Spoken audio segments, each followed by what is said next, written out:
Though your staff is working from home, all your infrastructure are in our premises. Only then can your people work from home. So we've made a very, very stern stand, taken it, and we've also got legal opinions. We've run some calls with various legal people, as well as we've run calls with the IPCs and told them and sent a clear-cut messages that the office, as far as the office is concerned, the MNCs are concerned, that they will and they have to pay. And the good news is we've already started getting rent, and I think the rest of them should follow and will follow. But then this can't go on forever. So if the lockdown is there till say end of April, and the life comes back to sort of a slow start in May and then goes back to some, a little more speed in June, I think we should be okay. But going forward, I believe that there will be a lot of decision makers are sitting in Europe, USA, all the MNCs. They also today, they're not talking about business. They're only talking about how to save themselves. So the offtake, the what they call it is the consumption of office space in future will take at least a year plus for it to start coming back to its a normal offtake. But that's all right, because you see now whatever, at least for us in Bangalore, most of our Bangalore developers, we've got almost 100% occupancies, if not 100, maybe 96, 97%. As long as there's no sort of notices coming in to vacate, we should be on a good wicket there. And the new products are going to get ready over 2 years, 3 years, 4 years, by which time probably we'll look at some other problem, not the COVID problem, by which time that should have been behind us. And then coming to housing, as I said, housing is an opportunity. I said that earlier in some TV interview also. Because of these reasons, because now everybody will be looking to at least create an asset for themselves.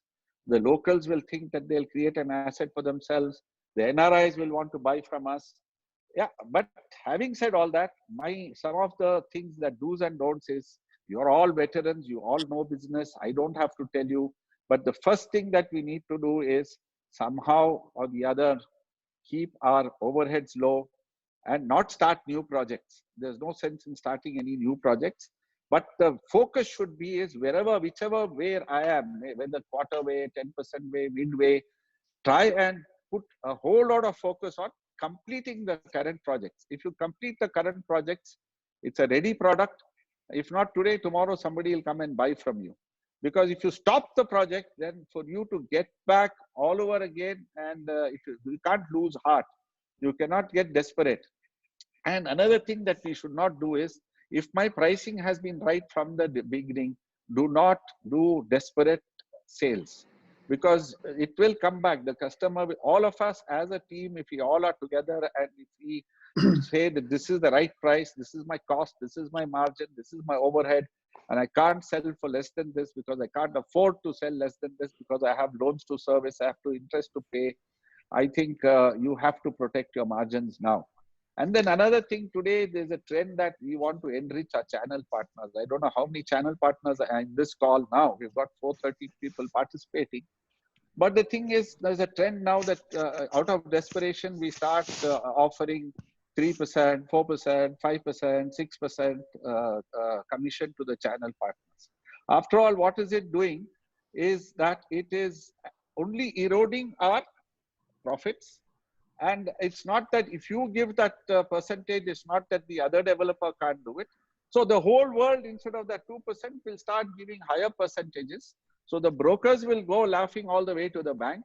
And we who are taking risks and loans and all of it, and also facing the customers on a daily basis, getting hammered by them after having given them the home, we have to work with thin margins, which I believe is not the right thing that should happen and can happen.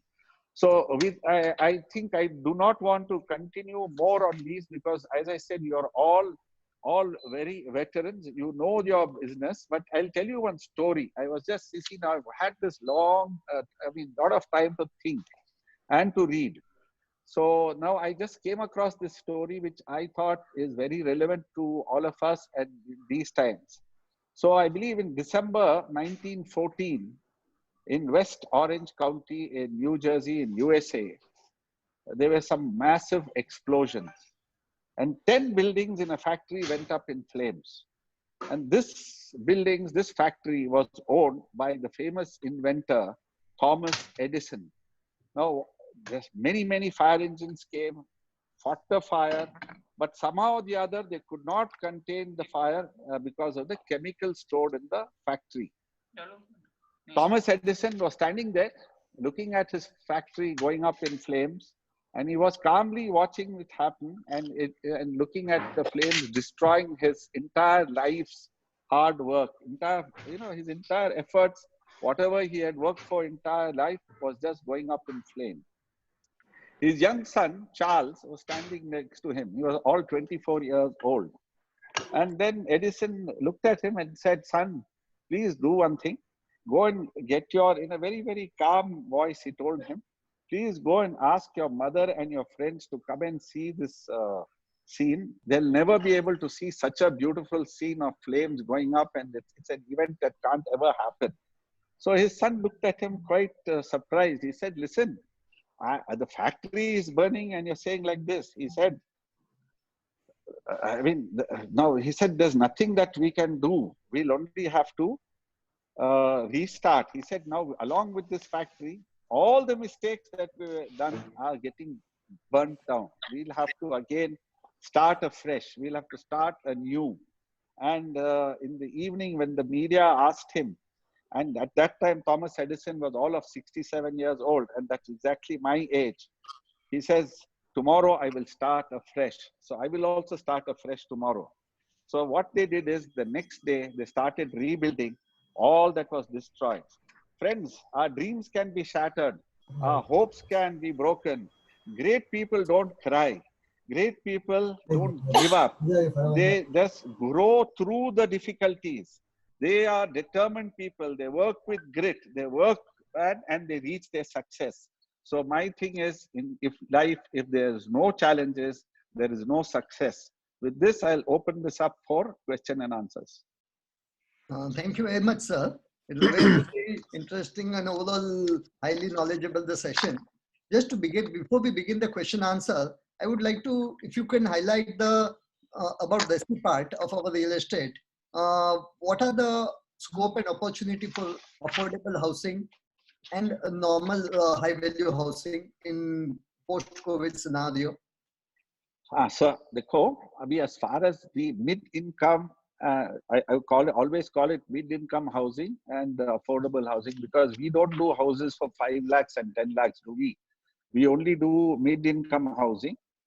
And this is targeted to the mid-income group, the affordable group. That's why it's a very loosely used term, affordable housing. But it should be affordable to the target audience based on the incomes and the salaries people are earning. Today, across the country, everywhere, people have realized that depending on each city's strengths and whatever else there is, what has happened is people are buying houses because they definitely need a house. And if I've got the right product with the right pricing, it's an evergreen, it's a no-brainer. Believe you me, volumes you can do, margins may be slightly less, and you can do volumes and you can keep your company going. Another thing that's going to happen again, Deepak, on your question that you asked me on this high-end housing also. Today, people have got locked in their 2-bedroom homes or 3-bedroom homes, and they believe that there's not enough space. Now, if they can afford, now these guys will try and upgrade. 1 bedroom wala, 2 bedroom mein jayega. 2 bedroom wala, he'll aspire to get into a 3-bedroom. But then again, that again is a very relative thing, because it depends on the economy, depends on what's his saving and how he can do it. But definitely, if he can do it, he'll try. A fellow who's locked up in a 3-bedroom, he'll think, listen, yaar, this is the thing. What is the use of this money? Let me use it to buy a villa for myself.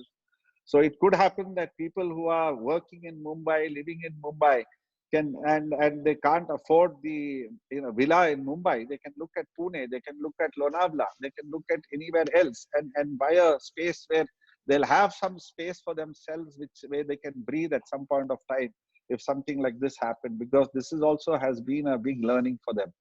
So, but I believe that affordable housing or mid-income housing is something that will always be evergreen and always will sell, and there's no dearth of demand for that in whichever scenario. Of course, now in case the entire world economy just goes into a crash, which is not 100%, that's not going to happen. There will be some blips. It will take some 6 months to 9 months, maybe a year. We'll all get back on our feet and we'll all be doing what we are doing and we'll all be smiling. Thank you, sir. I'll request Dhaval to continue the question answers. Yeah, Sir, hi sir. I will say one thing for my view on this, and I like the positivity that you bring to the table and the conversation. In my view, the governments all over the world are putting in $5 trillion of new money into the system.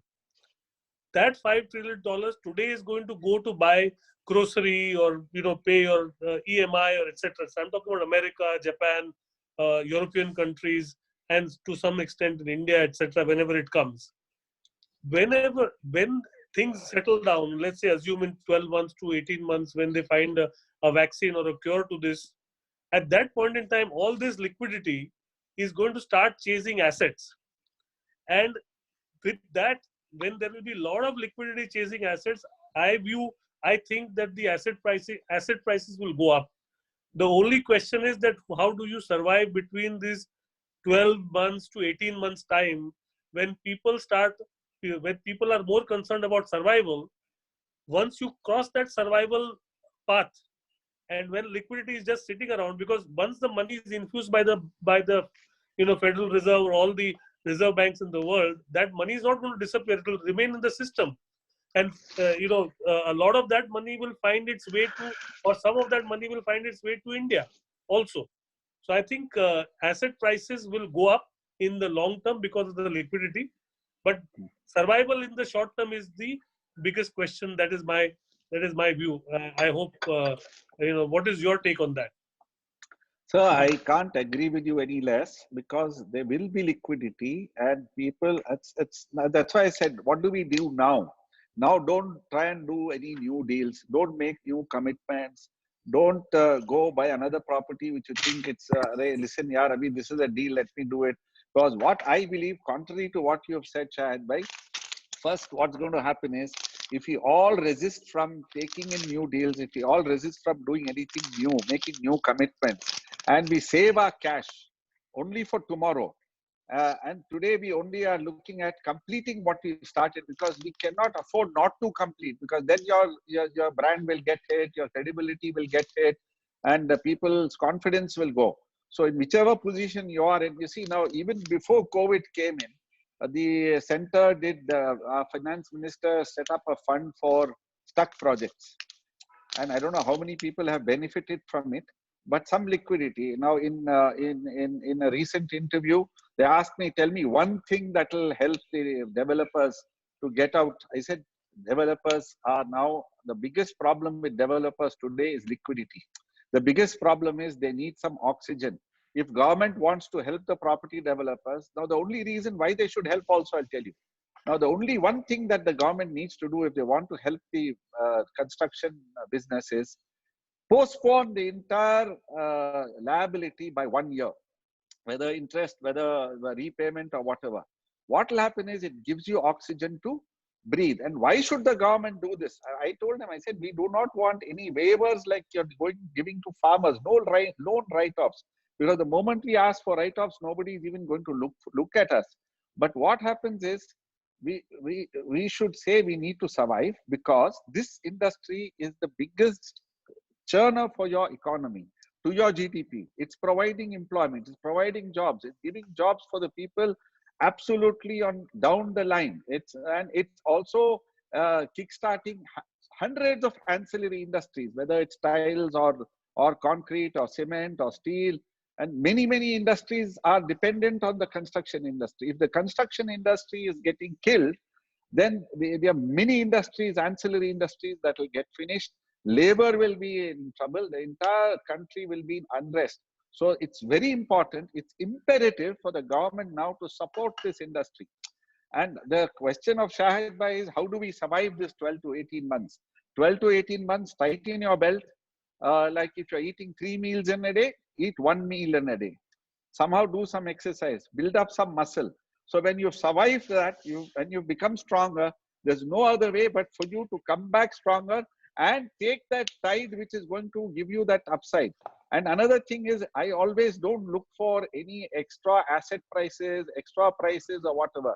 That is how we need to balance our need with our greed. As long as I get my legitimate profit for the work that I do, I should be happy. As long as I'm able to, keep my investors happy, if I'm able to keep my shareholders happy, if I'm able to service my debt, and if I'm able to pay my salaries, that should be the focus now. And going forward also, if that is the thing, I believe we've got a winning combination. And we again, you see, the government also realizes. In one meeting, we had a VC like this with our Deputy Chief Minister of Karnataka about 3 days ago. He recognized us. He said, you are the builders of Bengaluru. You are the guys who have done well for this city. You are the ones who have created jobs for this city. So we have to support you. What did we ask him? I told my the spokesman who was there, asked for 3 things. He started asking 100 things. They said, just ask for 3 things. What is it that we asked? We said, please give that labor welfare fund you're collecting. Make sure that that money that you collected now is paid to the labor. They shouldn't starve.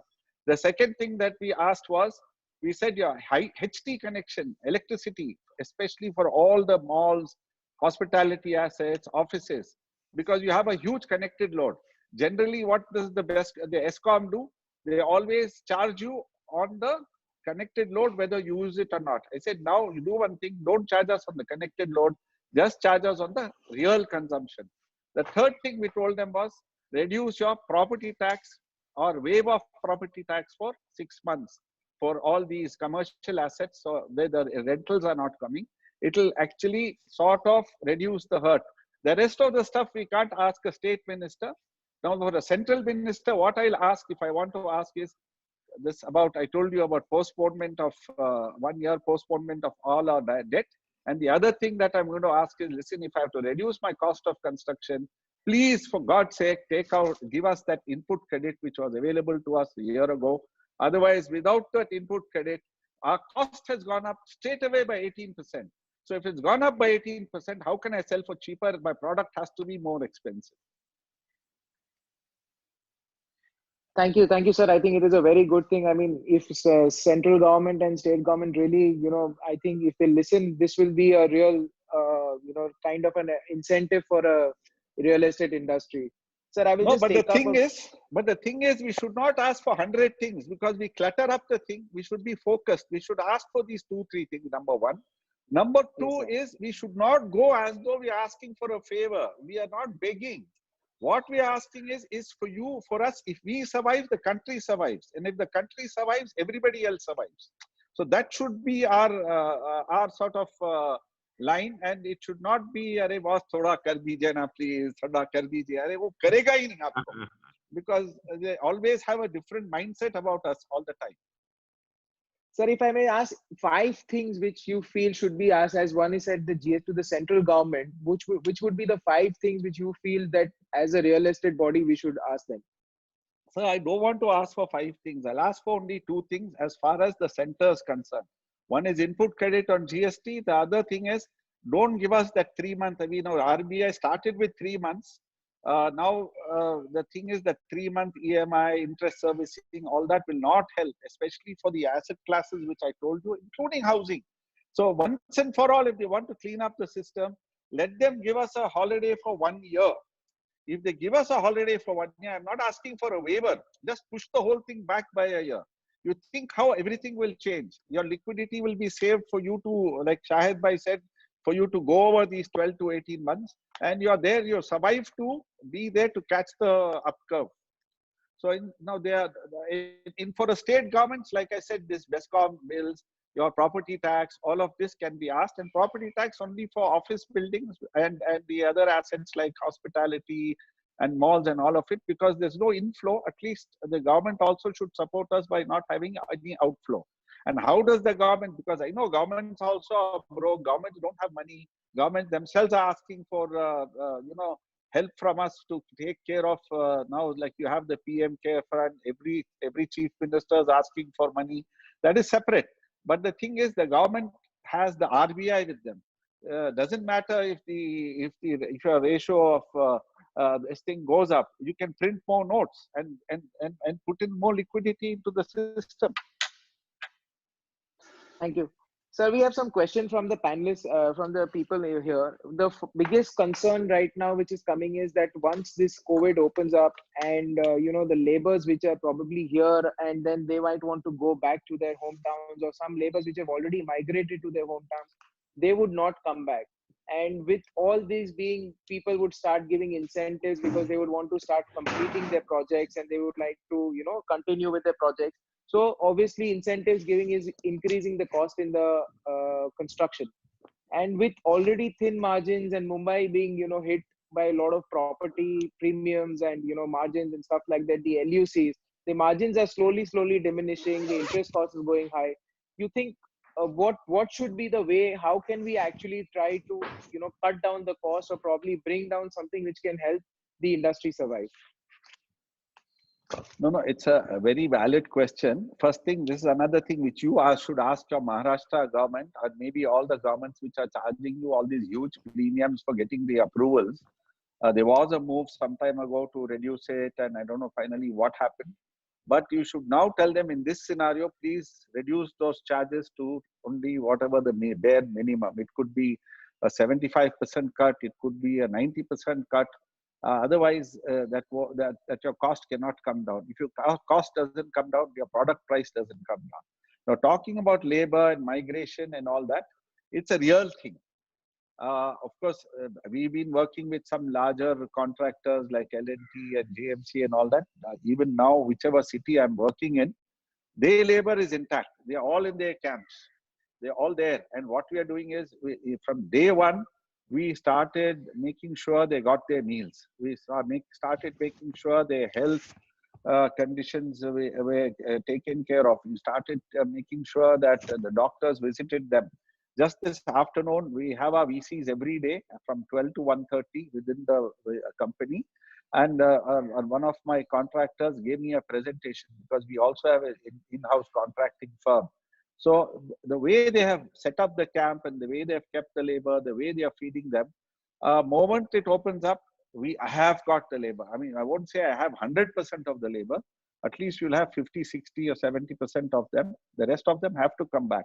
But another thing is, we are a little worried that migration happens, then the cost will go off to labor, but then that's only again a temporary problem. What happens is, these guys also have gone away because they have nothing to do. And they have no home, they have no family. Now, since they're not earning any money, the only best thing that they thought that would be do is go off to their village. But they also need to live. They also need income. They also need money. So what will happen is, if we don't give them too many freebies, they will come back. They'll come back in hordes, but they'll come back in their own way. Maybe after the festival season, Dasara or Diwali, they'll all be back. Work will go on. So we have to manage for those 3-4 months. And finally, you already would have given some contracts to contractors. Unless somebody does their own work, there will be a bit of a pain in the short term, but the long term, I don't see any major problem. Okay. And costs itself, you see, all input costs today, there are enough factories, enough suppliers. If you are a good paymaster and they know that they'll get their money, they'll get paid, there'll be a lot of suppliers who also want their factories to run, and they'll supply you without any difficulty, and they'll supply you at maybe lower prices than what they were supplying you earlier, whether it's cement, steel, tiles, marble, whatever it was. So Irfan bhai, these 20 days, what are the new skills you have been mastering? No, see, the first skill is I'm doing these VCs. You see, earlier we never did VCs. Within the company itself, I mean, apart from addressing many bodies, but the main thing was, we always believed in physical face-to-face meetings. Now, this is one tool. We've got WebEx, we've got Zoom, we've got Google, all sorts of things. Those things we've learned. Of course, the second thing is, which I told myself is, I had put on some weight. I said, I'm going to knock it off. And I'm happy to say that I've knocked off some 8 kilos straight away. Oh, wow. 20 days. That is first thing. Second is, you get time to read. And you get time to brush up your knowledge. and interacting with the intelligent people like you itself is a huge morale booster. Actually, you know what? I am not doing you a favor by addressing you. You're doing me a favor by asking me to address you, because it actually charges you up. It brushes you up yourself. And what happens is we go back charged, and that will help us to charge the teams. So listening to you is only so charging us, all of us. We are about 400 odd participants, and everyone is so eager because, sir, every time we've heard you, and it's every time morale boost is always on another level. It's just increasing day by day. So thanks for always addressing us. No, I think that's all we can do to each other. See, I told you that story because I believe, you see, it's not the end of the world. Today, if it's not only us that's affected, it's not only one industry that's affected. Entire world, entire nation, entire world, including the superpower of America, is also affected. So who are we? We are one small, little, tiny speck. And if we have, one thing is we must have faith in God, and we should do that meditation, prayer, whatever else you do. Keep doing that and have that faith, have that confidence in you, in your own self, in what you're doing. I don't think there's any reason for you to ever feel low. Thank you.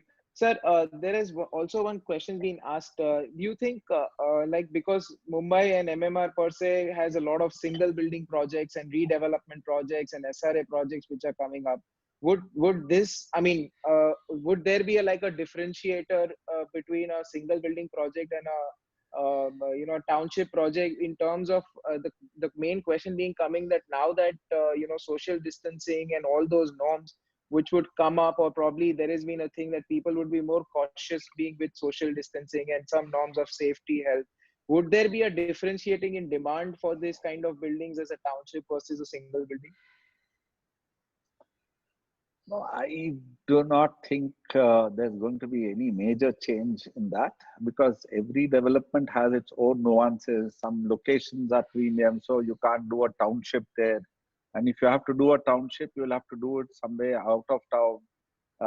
And the question of access and all of it. You see, now, believe you me, we had done a ad campaign for a new project that we were about to launch. Fortunately, this happened and we did not launch it. And the visuals, because we had a metro station right in that property, some of the visuals were saying, Zoom to work, Zoom to education, Zoom to this thing, and we were showing the metro. Now, now that metro itself, for the time being, it's very temporary. You see, because the public transport is important for you to get from one place to the other. So now that line, I'll have to probably keep it aside for a year. But metro will be very relevant. It's not that metro won't be relevant. At some point of time, the public memory is also actually extremely short. We are also, all of us will go back to our old ways. It's only a matter of time. Today, we are thinking of all this because we are, a little concerned. Even my mall team, they were saying, listen, even in the lifts, we're making squares and we're saying only so many, if it's a few 20 passenger lifts, we'll only allow 8 to go in. All of it, they are thinking in that lines. In an escalator, we'll say one step you go, next step keep empty, the third step. But then if you start reminding people of all this, those fellows won't come. The footfalls will not come into the mall. Actually, what we should do is we should erase all this from the people's mind. And I'm telling you, okay, right now, COVID-19 is real. It is there. It's not going to go away in a hurry, but I think it's a matter of few months. It's not going to be there forever. Either we'll get the immunity, which I'm 100% sure we Indians have got a fabulous immune system. And the second part is once the immunity is developed, and by which time some cure will come, it'll be a thing of the past. It'll be history. It's only like how Shahid Bhai said, is how to survive that 12 to 18 months. If we survive that 12 to 18 months, I think we are on a good wicket. So till then, we have to bide our time and see what we should do and do the right moves, make the right noises, and give the right signals. I think that's absolutely true. Sir, I have seen, when one of your projects, Prestige Shantiniketan in Bangalore, with this I'm talking about 2008-9 levels. And at that point in time, a 110-acre township, and I have seen people standing outside the line to actually buy flats. And, the likes of who's who of Bangalore who have come and bought over there. And that was a success of that project, and it was sold overnight. Do you think, I mean, I'm being so optimistic and asking, do you think those days would we ever see again back in our industry once all this is over? 100%. There's no reason why you won't see it. Believe you me, you'll see it in Mumbai, you'll see it in Pune, you'll see it wherever, but you will see it. Only thing is, as I said, the formula should be right. The types of the ticket size, the overall pricing, and the product itself, location, all that counts. It will happen. Now, since you mentioned Shanti Niketan, just 2 days ago in the newspaper, one huge article came, and those fellows had a 100-kilometer challenge. That means you have to walk within your flat because they're not allowed to get out of their flat. And whoever clocks in that 100 kilometers, they can put the law and show it to their, their community that I've done this. So even these things keep happening, and even being like you said, it's a township project. You've got acres of land, you've got acres of open space. The community is so scared, they're not allowing people to come out into their garden and walk. So they all caged into their own homes. Though they've got their homes, they've got open space. The authorities have said, shut the clubhouse, shut the swimming pool. So even they don't come out for a walk, except probably they go and they get their groceries and come back. Right. Nayan bhai, any questions from your side? So one of the question, many Bangalore developers have shown interest in development in Mumbai and MMR area. What is the reason for same? And what type of joint venture is being carried out? No, it's not that Bangalore developers have shown interest. I'm one of those Bangalore developers, and my landowner is sitting facing me right across, Shahid bhai. It's just that, see, after all, I say, listen, I've taken off so much water from the same well. Let me go and take out water from some other well, so that we need that much. So it's being a listed company, we have to give quarter-on-quarter results. We have to show sales. We have to show profits. Now, see, all that has stopped now. But that doesn't mean to say I will stop the Shahid Balwas projects. I told my team this morning, whatever old commitments are there, we are going through with it, and we will not look behind. We will only go further ahead. Now, Bangalore developers, yes, 2-3 of them have taken projects, and it's only about opportunities, about seeing whatever. Not to say that there's any dearth of developers in Mumbai itself. Mumbai developers are the veterans. We have learned from them. In Bangalore, we have learned from them. We've seen what they've done. We've seen the scale that they've done. We've seen how they've done high-rise towers. It's a question of going, and you see, I'm tired eating in one restaurant. Let me go and see how the food is in the other restaurant. If it's tasty, it's fine. If I get food poisoning, then it's my bad luck. Serves me right for going and testing a wrong restaurant. Irfanji, I had a question. Yes, Nayan. Two things. What do you expect from the government stimulus package, the central government? That is question number one. And question number two, how is your experience with the GIFT City at Gandhinagar? Yeah, that's a very pointed question on GIFT City. We've done a 300,000 square feet building.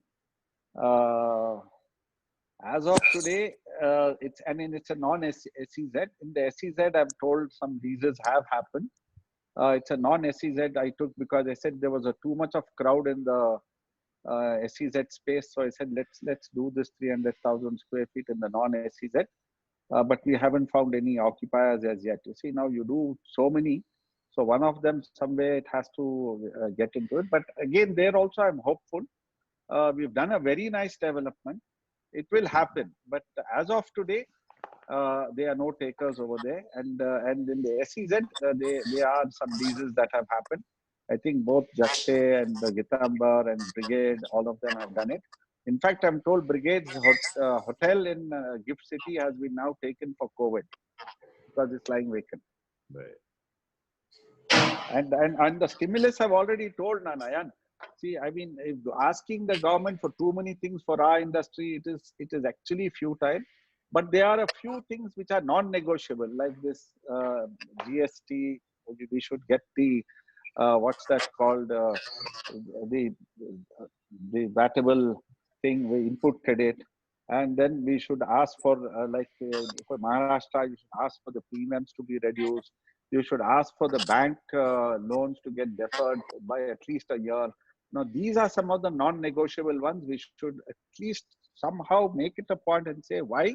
And if we are able to make our case properly, I don't see any reason why any government will refuse you. They will definitely say yes, because you have to impress upon them that survival of the industry is not for us.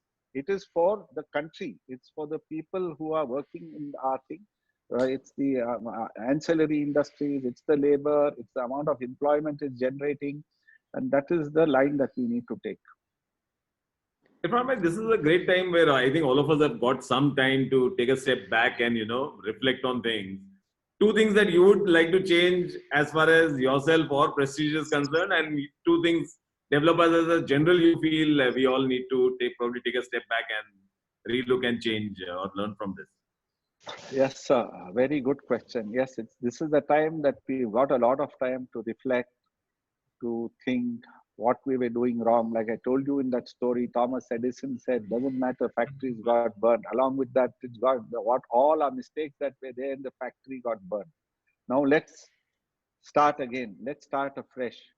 And that's what we need to do. It's like, even in cricket, you need to take a fresh, if I've scored a century, now I must take a fresh guard and think of scoring the next century. If I don't take a fresh guard, I can't go in for the next century. So that's how it is. So we should, the most important thing is, while we are doing, like I told about my own body weight, but while in our businesses itself, what we've done is we've added a lot of flab. We without thinking, there's no time to think. So what you do is you start doing some things wrongly. We have just too many people doing nothing, and then we have too few people doing everything. We need to take stock of that. We need to see how we can cut our overheads, apart from construction cost, because construction cost is only one input. And the other thing is the deals that we are doing. Are these deals right deals? Can we do better deals if we hold back? How do we see that there's value in the deals that we bring in? Always, is there maneuverability in the deal? Is it that necessary? Whatever happens, I should do that deal. Those are all type of things that we need to start thinking of, reflect and set ourselves right. Sir, one more thing which, as a developer, what you mentioned earlier, that the government doesn't, especially the central government, doesn't take us very seriously. State governments, each group of developers is able to lobby and maybe extract something. But the central government really doesn't take things seriously.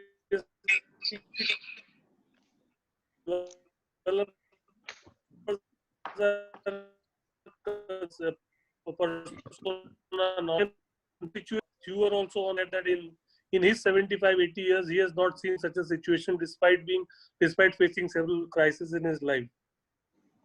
See, yesterday Bowman asked Pawar, please take us to the Prime Minister.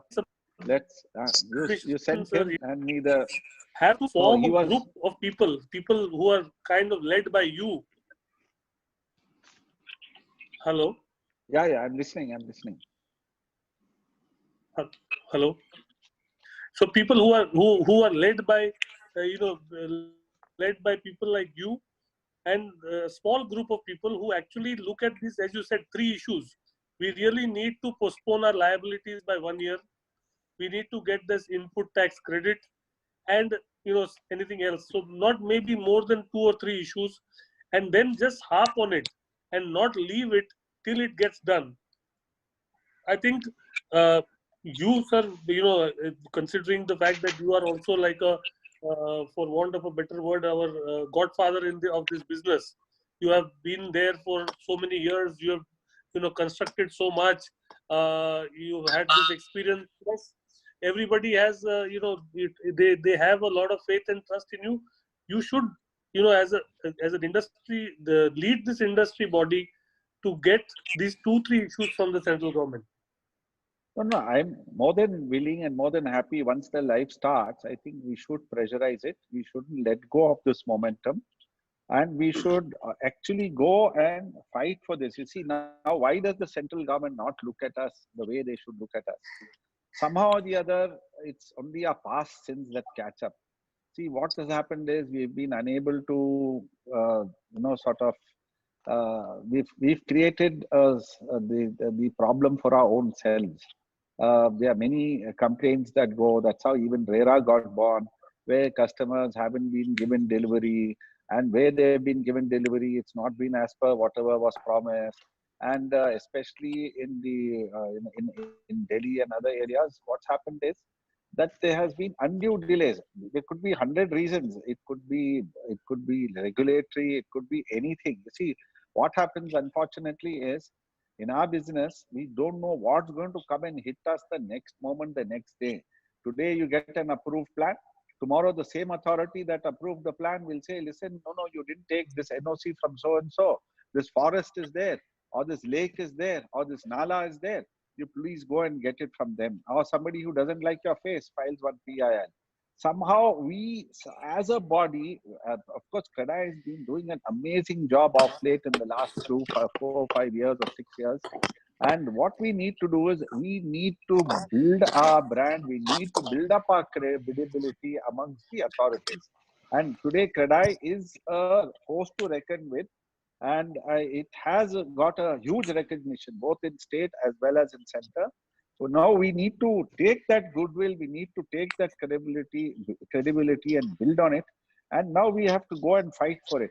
Like I got a video clip the other day, one of friends sent that to me, one of my partners. He sent me a clip from what they are doing in a neighboring country. Now that man has given, he says now people can buy property in cash and no questions asked. And he says all the stamp duty is reduced to 2%. Now all these steps have been taken by other countries also, and this I'm talking about our own neighboring country. So if they can do that, if people have, instead of locking up people's money here and there and it's lying in cupboards, rather they create an asset for themselves, at least it comes out. It doesn't stay where it is. Correct. But we'll take that leadership. We won't let this go. We will go and we'll ask for just these few. I'm not saying what comes to my mind, but we have to actually make it concise. We have to make it focused. And if you're able to focus it and do it, and I'm sure even the CREDA leadership is quite strong today, and the government is listening to them. And I'm part of it. And hopefully, yes, we'll all do this together. And at least social distancing we'll keep, but now we have to be together in this. And if we are together in this, there's no reason why we won't get success.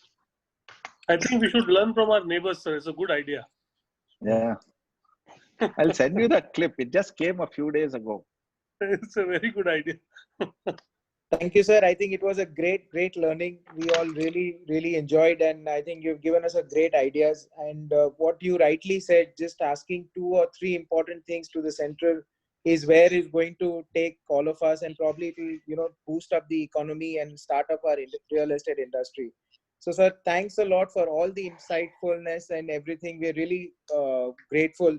Only one last thing, I think few members are asking, sir, as you said that commercial and, where you said that you are not taking rents, or probably rents are, you're continuing with the rents, and what, key things you've done for the retail malls. There has been a few questions. If there is something where we can, get some ideas or views or some short note, I think if we can circulate to some members, so even probably they can, continue with their small offices or malls or wherever they would want to take some guidance from that. No, absolutely no problem. You mail me and I can individually reply to them, or I can reply to MCHI, CREDA MCHI.